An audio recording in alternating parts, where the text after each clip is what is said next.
UP की राजनीति पर स्वामी प्रसाद मौर्य का एक और बड़ा बयान। बीएसपी एसपी के बागियों के लिए बीजेपी के दरवाजे खुले हैं। विधानसभा चुनाव से पहले बीएसपी में भगदड़ मची, ये कह रहे हैं स्वामी प्रसाद मौर्य।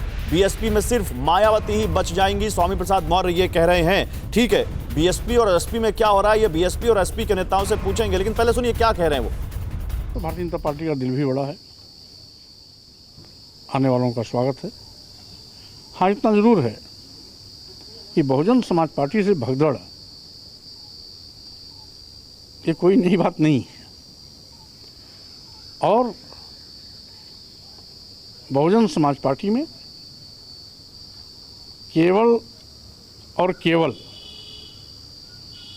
मायावती जी के अलावा दूसरा न है और न दिखाई पड़ेगा।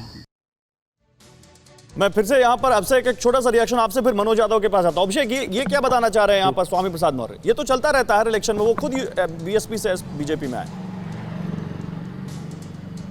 देखिए, ये बीएसपी से चूंकि वो आए हैं बीजेपी में, और तब से वो लगातार बीएसपी पर हमला कर रहे हैं, बीएसपी आलाकमान पे हमला कर रहे हैं, और उनका ये कहना है कि वहाँ पर भी तानाशाही है, वहाँ बात सुनी नहीं जाती, इसीलिए लोग पलायन कर रहे हैं और बीएसपी खत्म होती जा रही है। ये उनका और अपना जो बीएसपी का इक्वेशन है जो चला आ रहा है जब से उन्होंने बीजेपी ज्वाइन की है, ये उसी की झांकी। और ये फैक्ट है कि बीएसपी से कई कद्दावर नेताओं ने छोड़ा है और अब वे संपर्क में हैं समाजवादी पार्टी के साथ, विधायक उनके और टूटने की कगार पे हैं। तो ये सब भी गतिविधियां यहाँ पर चल रही हैं जिसकी ओर वो इशारा कर रहे थे। ठीक है, मैं अभिषेक आपके पास आऊंगा, लेकिन मनोज जी अब आपसे शुरुआत करते हैं। देखिए, बहुत इंतजार कराया आप चारों लोगों को, माफ करिएगा, लेकिन मनोज जी ये क्या चल रहा है? पहले केशव प्रसाद मौर्य बोलते हैं कि भैया देखो आला कमान तय करेगा 2022 में, स्वामी प्रसाद मौर्य बोल रहे हैं कि 2022 में भी आला कमान तय करेगा। तो ये 5 साल जो योगी जी सीएम रहे, क्या इनका फेस नहीं, इनके फेस पे भरोसा नहीं है कि आपके नेताओं को? देखिए गौरव जी, ऐसा है कि भारतीय जनता पार्टी का कार्यकर्ता ही सीएम फेस होगा, और योगी आदित्यनाथ जी भी भारतीय जनता पार्टी के कार्यकर्ता है, केशव प्रसाद मौर्य जी भी भारतीय जनता पार्टी के कार्यकर्ता है। और मैं तो ये पूछना चाहता हूं कि क्या कोई मुख्यमंत्री वर्तमान में है या नहीं है?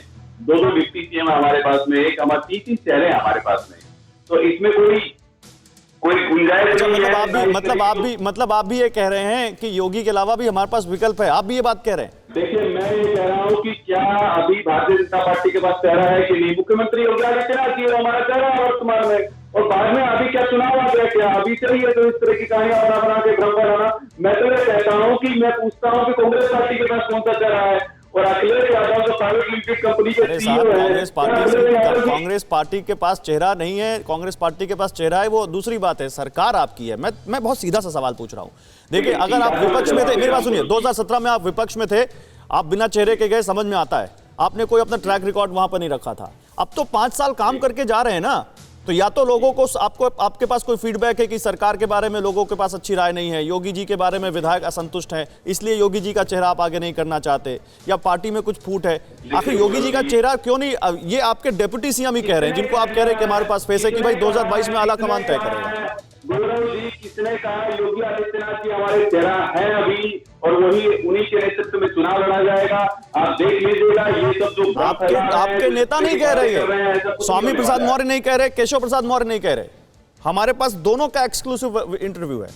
देखिए, ऐसा है कि योगी आदित्यनाथ जी हमारे मुख्यमंत्री है, वही हमारे चेहरा है वर्तमान में, और वही भविष्य में चेहरा रहेंगे। सुरेंद्र राजपूत जी मुस्कुरा रहे हैं, चुनाव लड़ने वाले हैं, और उन्हीं के नेतृत्व में चुनाव लड़ने वाले हैं, और भारतीय जनता पार्टी प्रचंड बहुमत। सुरेंद्र राजपूत बहुत मुस्कुरा रहे हैं आज पार्टी के साथ में।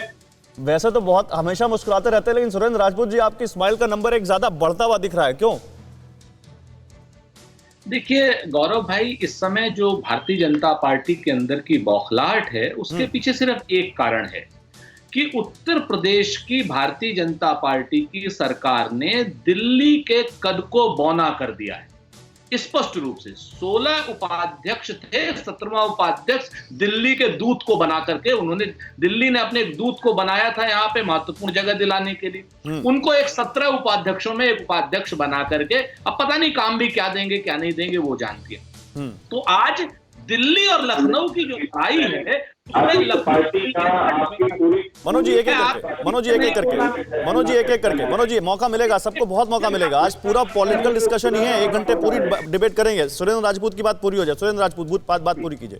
अब आप दूसरी बात देखिए, ये हम नहीं कह रहे हैं कौन इनका मुख्यमंत्री होगा, इनका आंतरिक विषय है। इनके मंत्री, इनके उप मुख्यमंत्री दिल्ली वाले, और आज तक आप बताइए भारतीय जनता पार्टी किसी मुख्यमंत्री ने कहा कि मैं चेहरा रहूंगा? उन्होंने एक प्रतिष्ठित अंग्रेजी दैनिक को इंटरव्यू में साफ कहा था कि 2022 में योगी आदित्यनाथ जी ने स्वयं कहा कि मैं चेहरा रहूंगा। आज उनके उप मुख्यमंत्री, उनके मंत्री कह रहे हैं, ये हम नहीं कह रहे। अड़ी सोमवार से शुक्रवार शाम 6 बजे सिर्फ TV9 भारतवर्ष पर।